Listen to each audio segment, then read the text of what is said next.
Students, आज हम discuss करने वाले हैं अल्टरनेटिंग करंट।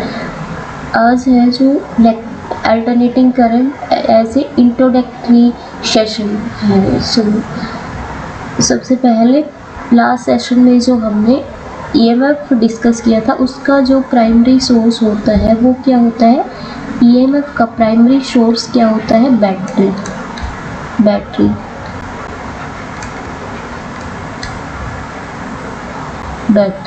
एंड जो बैटरी के अंदर सर्किट एलिमेंट होता है वो क्या होता है? रेजिस्टेंस के थ्रू हम क्या कंट्रोल कर सकते हैं?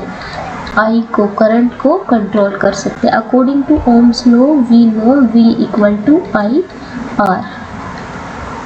यहाँ से हम ये कंक्लूड कर सकते हैं, जो करंट है उसको रेजिस्टेंस के थ्रू कंट्रोल कर सकते हैं। अब जो मोस्ट इलेक्ट्रिक पावर जनरेटर होते हैं उनमें अल्टरनेटिंग करंट का यूज़ किया जाता है। वो क्यों किया जाता है? बिकॉज जो अल्टरनेटिंग वोल्टेज होती है वो ईजिली कन्वर्ट कर सकती है एनर्जी को one form to another value, one value to another value. Voltage होता है वो कैन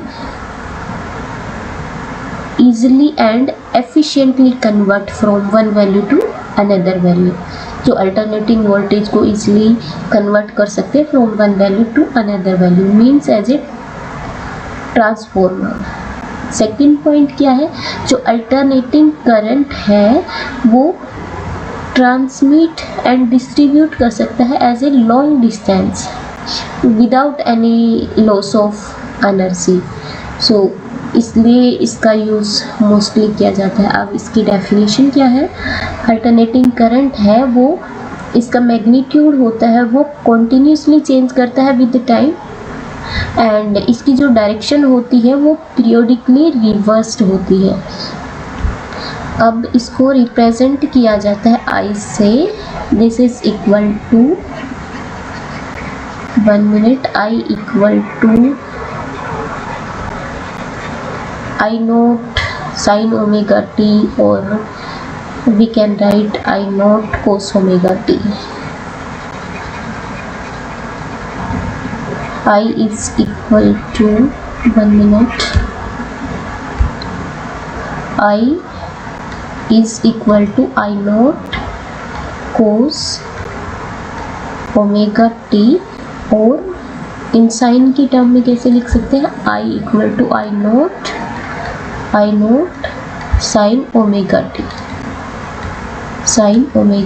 टी। यहाँ पे जो आई है वो इंस्टेंटेनियस करंट की वैल्यू है। जो आई नोट है वो क्या है?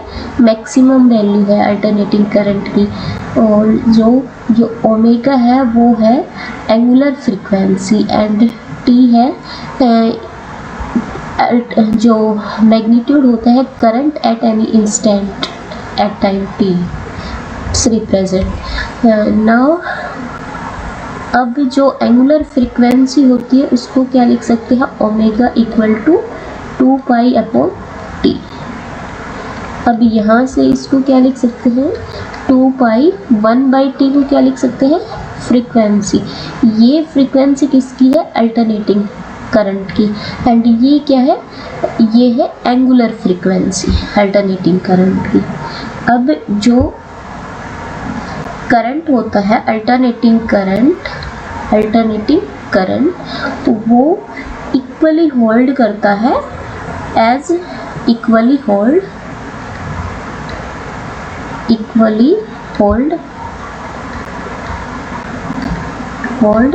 As alternating EMF, alternating EMF.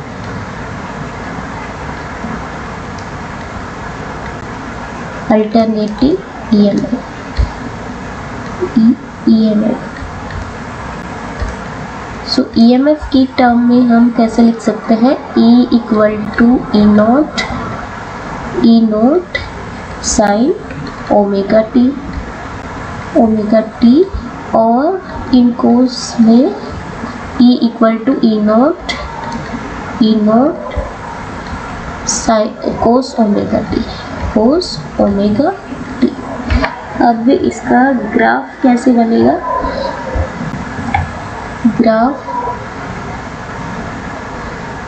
ये है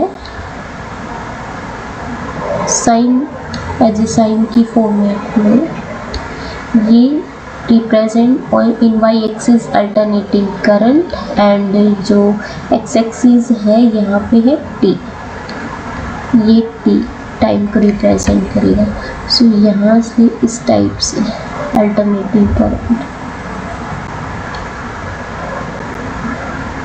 इस टाइप से, इसकी जो डायरेक्शन होती है वो पीरियोडिकली रिवर्स्ड होती है एंड इसका जो मैग्नीट्यूड होता है वो कंटिन्यूसली चेंज करेगा विद टाइम टी। अब इसमें जो सर्किट होता है उसको कंट्रोल कर सकते हैं 3 एलिमेंट से। वो 3 एलिमेंट कौन कौन से हैं? वो 3 एलिमेंट है, फर्स्ट है R, R means resistance, second है L, L मीन्स इंडक्टर,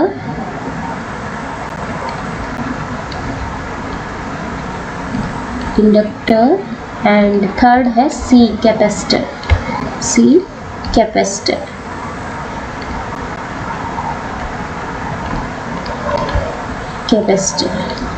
इनके थ्रू इसके AC करंट का जो सर्किट है उसको कंट्रोल किया जा सकता है। अब जो वोल्टेज होती है प्योर इंडक्टर के अक्रॉस, उसको कैसे लिख सकते हैं? उसको हम लिख सकते हैं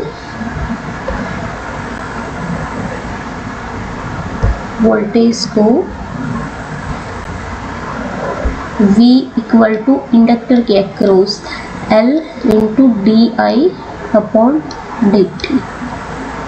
हमने EMF की टर्म में लास्ट सेशंस में डिस्कस किया था, E equal to L into D I upon D